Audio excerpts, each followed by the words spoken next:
Well met, well met. Hey, what's going on? It's Tech Maki, and this is my Vision series episode for Refia. Now, as usual, breaking down her history and then going into the BE character. Refia's story starts off when she was a young toddler, and it's when her parents took her on an airship. They were going on some travels, and they ran into a huge, violent storm, and the airship they're on crash lands on the floating continent. Refia is either lost somewhere on the continent or she is knocked off somehow. Either way, she is then located by a man named Taka, who is a blacksmith from Kazus. Kazus then takes her home and raises her as her own, and tries to make her into a blacksmith. He starts teaching her and makes her a blacksmith apprentice. Over time, she comes to hate being a blacksmith, and she just really wants to value her freedom and her choice to do what she wants to do. So she runs away from home, like I guess any teenager in in these games. And so she runs away and she stows away on another airship, on Sid's airship, which actually happened to be the same guy who was piloting the original airship she crash landed on the floating continent with. So this is where she meets Lunith and company, and they ask her to make a mithril ring. Since they find out she's a blacksmith's apprentice, she can't do it, so she has to they have to go and find someone else who can in a different area. Either way, they're using this mithril ring to break the Jin's curse, and they eventually make their way to the Wind Shrine, and this is where they actually become officially the Warriors of Light. Now, she does end up going back to her village. Her father does tell her that she needs to stay here, and she does listen for a time, but then she again runs away from home and makes her way onto Sid's airship again, and travels with Lunith and company to save the world from the darkness that is overcoming it. Eventually, their travels lead them to the Crystal Tower, where they end up fighting Zonda. And yes, the game is interesting. The game is very interesting. You should definitely check out Final Fantasy III if you haven't. So she does come into the game as a as a 4-star base, and she gets upgraded to 5-star and then to 6-star. Her clothing does change, or maybe get upgraded as time goes on. And then again, we have the sparkles that we were introduced to with Ramza. It's beautiful. Anyway, she does come into the game as a white wizard, which is essentially a white mage, and the role that she fulfills is healer and support. Her best stats are MP and Spirit, and the abilities that we're going to go ahead and note. She actually doesn't have a huge kit, but she's a very effective kit. So we're gonna mention the ones that I think are the best ones out of it. First off, we have Kaz's Pendant, which is immunity to silence, paralyze, confuse, and petrify. So you have to worry about your white mage here, Refia, getting knocked out of the party because of a status ailment like those. Very nice passive ability. We then have Embolden, which is one of the stronger buffs for attack and defense. Attack and defense goes up by 45% to all allies for 5 turns. I think it costs like 45 MP. Very nice skill. Next up, we have Stona, which is one of her spells.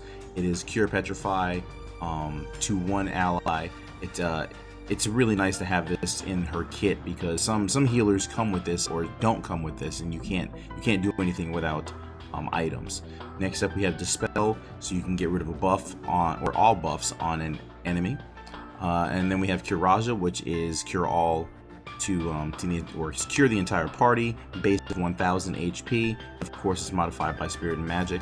And then we have Full Life, which is one of her best skills, I think. It brings one person up to from dead to full life again, of course, as the name indicates, 100% HP. And these skills can also really work out nicely if you have dual cast equipped with her. Her Limit Break or Limit Burst is, I think it's worth noting, it's nice to have it saved up for certain fights. It's called Loving Heart, and it cures all status ailments to the entire party, plus it has a bonus of having defense up for the party as well, base of 40% and at max level 64%. Not the strongest, but it's nice having that along with the cure all status ailments. As I said, you can save this limit break up or limit burst up for specific parts in fights if you don't, if everyone has the chance of getting, a status ailment. Dual cast isn't soon, it can only take care of so much. Next up we have a Trust Master reward. It is a pretty cool piece of materia. It's an 8-star base, or it's 8-star materia. It's called Mentality, and it had the stats on it are MP plus 20% and Spirit plus 30%. Very strong piece of gear or materia for a healer, or anyone you want to increase their elemental resistance. Now the espers that we're going to go ahead and note, we have Shiva, and that's like a callback to the old way we were setting up our healers. And then we have Carbuncle, which is the newest esper released to date. Soon enough we will have Odin, but that won't affect her in most cases. But I think Carbuncle is a good choice for it. You have all the bar spells, so you can further enhance your support role. And of course we have Shiva, which has some of the best spirit for the mage builds if you want to throw her into doing some actual damage, I guess. Now for the builds we have, of course we're going to have the espers right above my head in the stats section, and the first one we're going to talk about is the free-to-play build. It's called Embrace of Kazis. It comes in with a pretty strong HP base of 5,025. MP's a little lacking, but it's pretty decent. It's 274. Spirit is pretty decent at 394. And of course, the magic modifier for your Courage is 212. Golden Staff is the first thing we're going to equip, and then that you can earn in different ways. Hopefully we'll have other ways to get it later on down the road. And then we have Tiger Mask, Magi Robe, Candy Basket, and if you weren't here for the Halloween event, or you just didn't bother buying it, there are other pieces of gear that you can replace this for. If you don't want to do Spirits, you can always toss on something that has MP up in that aspect. And we also have the Defender's Bracer, which I think is good for either a healer or a tank. Then 2 HP plus 15%, which you can knock down to HP plus 10%. 2 Guardian Authorities, which of course you can also knock down to HP plus 10%, or if you wanted, you can switch those out for Spirit plus 10%. If you weren't around for the Brave Frontier banner or collab. With max pots, it comes at 5,649. MP's at 376. Spirit is at 437. It's pretty strong. I like this for the free-to-play build. Next up, we have our pay-to-play build. I'm calling it Light of Affection in reference to what her title was as a Warrior of Light. It does have a very low HP base, but that can be changed out if you want to switch some certain gear around. Her HP is at 300 or 3,465, MP at 380, and her Spirit comes in at 587. It's pretty strong for this build. Magistaff, Aegis Shield. Aegis Shield you can also switch out if you don't want to farm that up. You can put in a Force Shield for elemental resistance, as opposed to the Aegis Shield, which is kind of overlapping on the Petrify resistance there. Next up, we have the Cat Hat Lid, which comes from Black Cat Lid's TM. The Minerva Bustier from Celes, and this is solely to increase her elemental resistance, and I think it's the best piece of gear for a healer. Also, it's female specific, so why not use that on our female healer? Then you have Magistral Crest times 2 to increase the Spirit. Of course, we have Mentality, which we just talked about. Water God's Protection, which comes from Lucas, or from the newest character, Luca.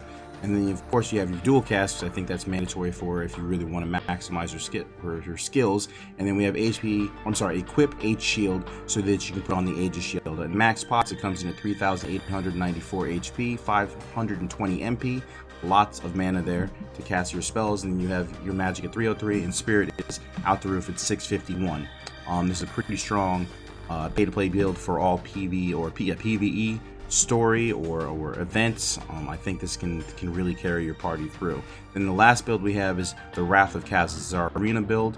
It comes with 4,870 HP, MP's at 328, and Spirit's 417, Magic 308. And this is really so you can utilize that Ring of Lucii even more than you could before.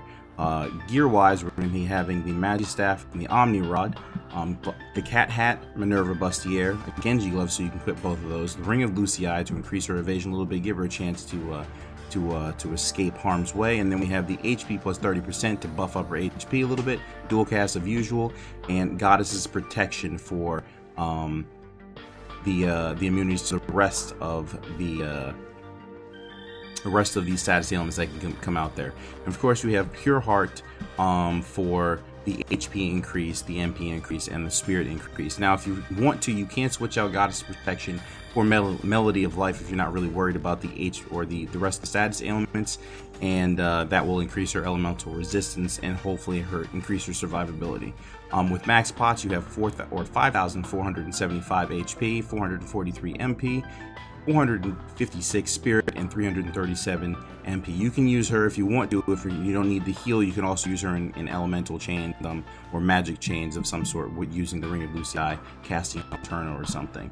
Anyway, so that's pretty much the end of the builds. If you have anything, or if you want to make any comments about the builds, if you have a suggestion, if you like the build, please go ahead and comment in the comment section down below. But either way, if you like the video, please give it a thumbs up. And if you want to see future content, go ahead and subscribe to the channel. And as usual, I'm a Twitch streamer, so you can find me on Twitch. The link is in the description down below. With that, Maki out.